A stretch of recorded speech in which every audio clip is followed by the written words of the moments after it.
أعوذ بالله من الشيطان الرجيم بسم الله الرحمن الرحيم حرمت عليكم أمهاتكم وبناتكم وأخواتكم وعماتكم وخالاتكم وبنات الأخ وبنات الأخت وأمهاتكم اللاتي رضعنكم وأخواتكم من الرضاعة وأمهات نسائكم وربائبكم اللاتي في حجوركم من نسائكم اللاتي دخلتم بهن فإن لم تكونوا دخلتم بهن فلا جناح عليكم وحلائل أبنائكم الذين من أصلابكم وأن تجمعوا بين الأختين إلا ما قد سلف إن الله كان غفورا رحيما.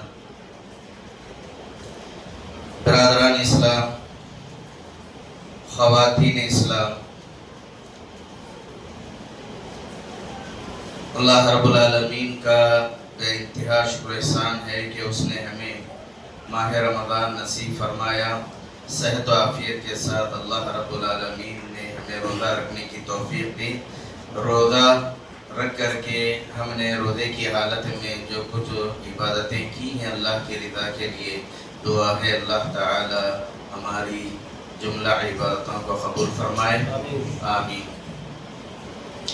سورہ نساء میں اللہ تعالی یتیموں کے حقوق کو بھی بیان کیا ہے کہ یتیموں کے حقوق جو تمہارے ذمے ہیں وہ نابالغ ہوں تو ان کو ناحق نہ کھاؤ.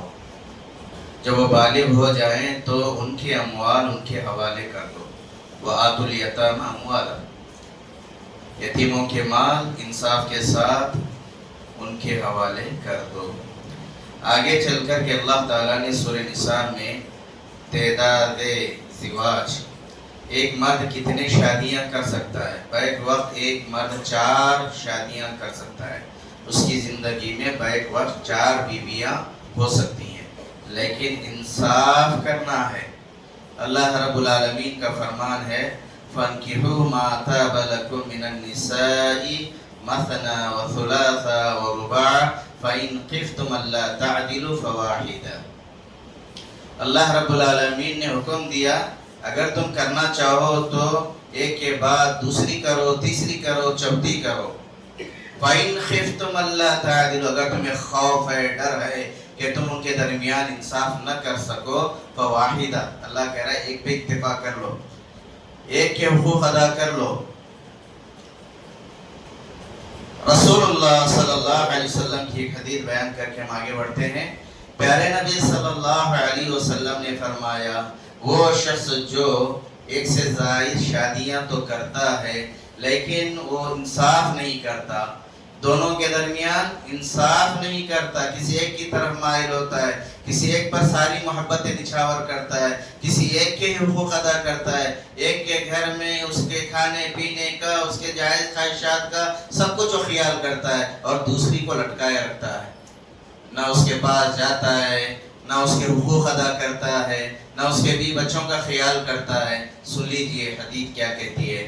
پیارے نبی صلی اللہ علیہ وسلم فرماتے ہیں ما كانت له امرأتان فمال الى احداهما، ایسا شخص جس کی 2 عورتیں ہو ان دونوں میں سے کسی ایک کی طرف وہ مائل ہے تو وہ سن لے جاء یوم القیامت وشقه مائل، وہ قیامت کے دن آئے گا تو آدھے دھڑ کے ساتھ آئے گا، آدھا اس کا دھڑ ساقط ہو جائے گا. چلیے آگے بڑھتے ہیں. سورہ نساء میں اللہ تعالیٰ نے وہ رشتے جن سے نکاح کرنا حرام ہے اس کی تفصیل اللہ تعالیٰ نے رکھا ہے. آج بھی دیکھیں کئی مذاہب ایسے ہیں اسلام کے علاوہ جہاں دیکھو بہن کی بیٹی سے جو ہے بھانجی سے شادی کرنا ان کے پاس حلال ہے. بہن کی لڑکی سے بھانجی، بھتیجی سے ان کے پاس شادی کرنا حلال ہے. لیکن اسلام میں اللہ تعالیٰ نے جو رشتے حرام کیے ہیں ان رشتوں سے شادیاں کرنا جائز نہیں ہے. آئیے وہ کون سے رشتے ہیں جن سے نکاح کرنا حرام ہے، وہ کون سی عورتیں ہیں جن سے نکاح کرنا ناجائز ہے. اللہ رب العالمین فرماتے ہیں حرمت علیکم امہاتکم، تم پر تمہاری مائیں حرام ہیں. ان سے شادی کرنا سوچنا بھی نہیں ہے۔ اور اسی طرح نانا نانی دادی یعنی ماں کی طرف کے جو ہے نا ان کی جو ماں ہے، اسی طرح جو ہے نا باپ کی طرف سے ان کی جو دادی ہے، تو مائیں امت کی مائیں ان سے جو ہے نا نکاح کرنا حرام ہے۔ اسی طرح وَبَنَاتُكُمْ اپنی بیٹیوں سے نکاح کرنا حرام ہے، بیٹیوں سے نکاح نہیں کرنا۔ اسی طرح بیٹیوں سے بھی نکاح کرنا حرام ہے، نواسیاں پوتیاں ان سے بھی نکاح کرنا حرام ہے۔ اسی طرح وَأَخَوَاتُكُمْ سگی تمہاری بہنوں سے نکاح کرنا حرام ہے۔ اللہ نے سگی بہنوں سے نکاح کرنے کو حرام قرار دیا ہے، لیکن اور بھی بہنیں ہوتی ہیں، چچا زاد بہنیں، تایا زاد بہنیں، خالہ زاد بہنیں، مامو زاد بہنیں، تو ان سے نکاح کرنا حلال ہے۔ چچا کی لڑکی سے آپ نکاح کر سکتے ہیں، تایا کی لڑکی سے آپ نکاح کر سکتے ہیں، خالہ کی لڑکی سے آپ نکاح کر سکتے ہیں، ماموں کی لڑکی سے آپ نکاح کر سکتے ہیں۔ اور عرب میں تو یہ رواج بہت عام ہے، آپس میں ان رشتوں کو بڑی اہمیت دیتے ہیں کہ چچا کی لڑکی سے نکاح کیا جائے، تایا کی لڑکی سے نکاح کیا جائے، ماموں کی لڑکی سے نکاح کیا جائے، خالہ کی لڑکی سے نکاح کیا جائے۔ اسی طرح وَعَمَّاتُكُمْ پھوپھی سے نکاح کرنا حرام ہے، باپ کی بہن پھوپھی سے نکاح کرنا حرام ہے۔ وَخَالَاتُكُمْ اور خالہ سے ماں کی بہنوں سے نکاح کرنا حرام ہے، ماں کی بہنوں سے نکاح کرنا حرام ہے۔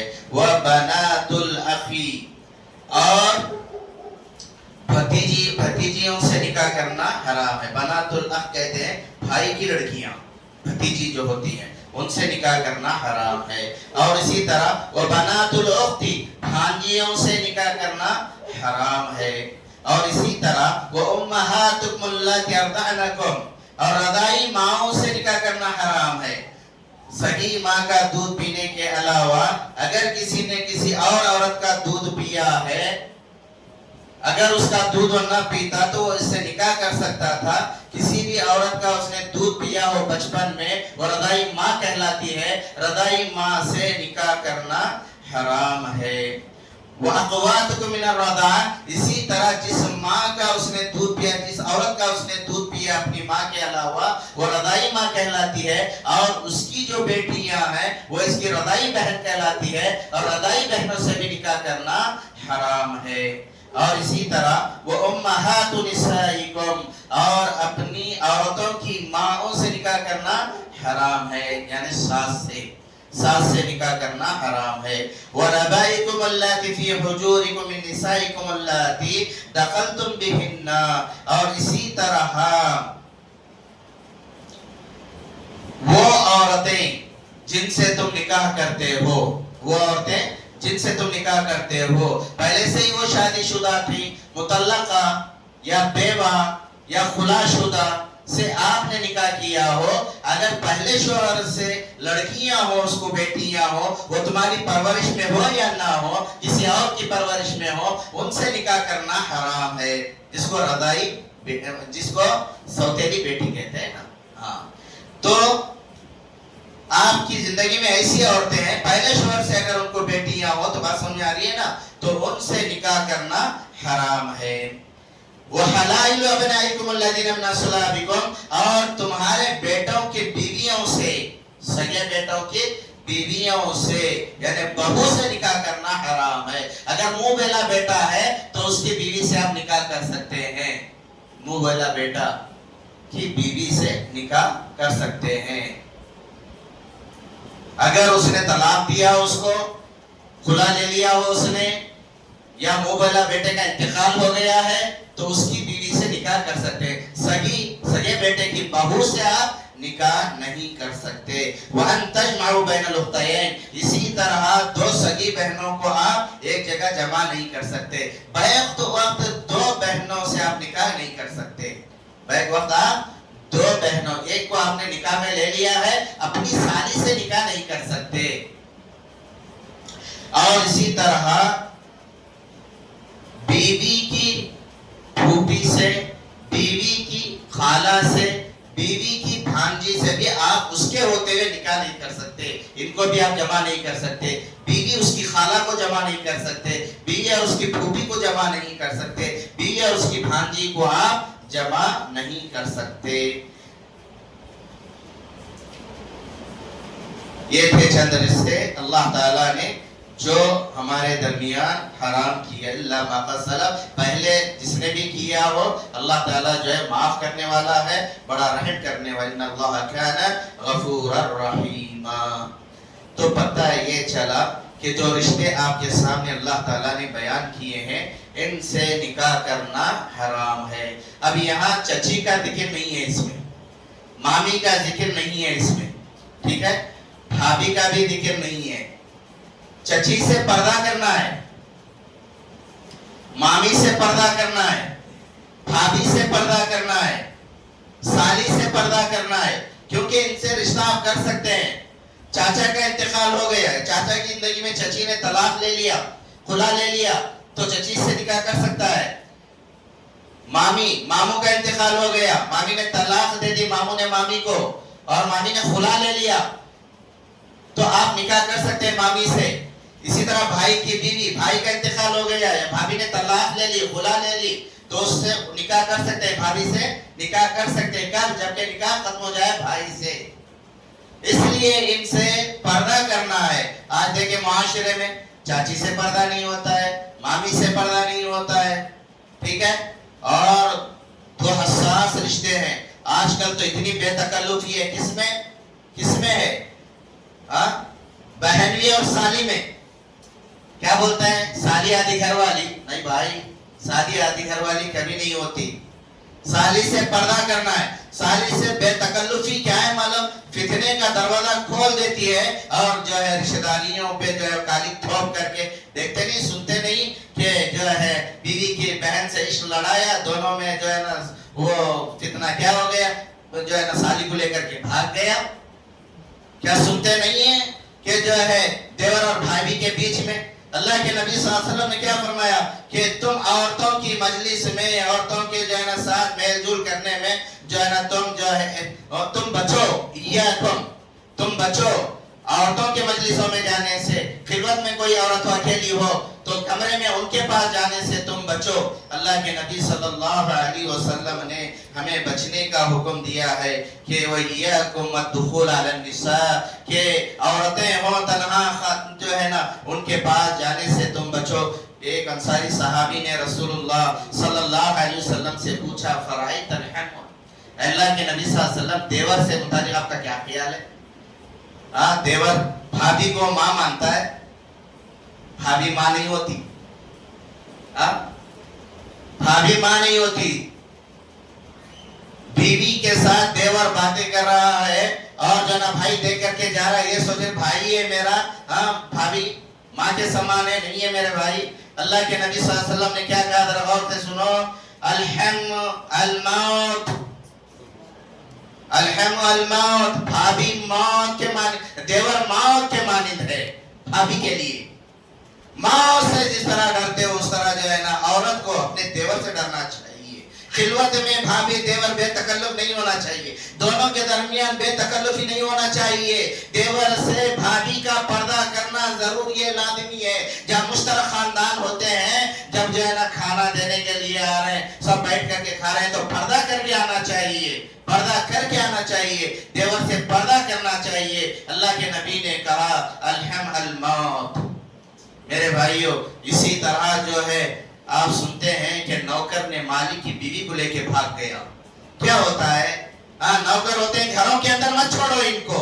آپ دکانوں پہ ہوتے ہو اور وہاں سے آپ کیا کرتے ہو، ضرورت ہے گھر میں کسی چیز کی، خود جاؤ، اگر بیوی اکیلی ہے خود جاؤ، مشترک خاندان ہے کوئی بات نہیں، ساتھ میں ماں ہے، جنا ساس ہے، سسر ہے، اور ہے تو کوئی بات نہیں ہے، لیکن بیوی اکیلی گھر میں ہوتی ہے، بہت سارے مالک ہوتے ہیں اپنے نوکروں سے، جو کام لینا ہے لو، جو نہیں لینا ہے وہ بھی لیتے ہیں، نوکروں کو بھیجتے ہیں، یہ جاتے ہیں، بیوی ان کے گھر میں اکیلی ہوتی ہے، آج 5 منٹ کی گفتگو، کل جائے 10 منٹ کی گفتگو، اس کے بعد کیا ہوتا ہے میرے بھائیوں، یہ بے تکلفی کہاں تک لے جا کر کے پہنچ جاتی ہے۔ اللہ کے نبی فرماتے ہیں جب مرد اور عورت جب اجنبی مرد اور عورت دونوں اکیلے میں ہوتی ہے تو تیسرا شیطان ہوتا ہے، اور عورت کو خوبصورت بنا کر کے اس کے سامنے پیش کرتا ہے اور اس کے دل میں برے خیالات ڈالتا ہے ایک دوسرے کے لیے، اور اس طرح سے آج بات چیت ہوتی ہے، کل آنکھوں سے آنکھیں ملتے ہیں، پھر آگے چلتے چلتے دل میں جو ہے نا محبت کا جو ہے نا پھول کھلتے ہیں، اور کیا تھا اس کے بعد دونوں مکالا کرتے ہیں۔ ہوتا کیا ہے، سنا نہیں آپ نے کہ نوکر نے مالک کی بیوی کو لے کر کے بھاگ گیا؟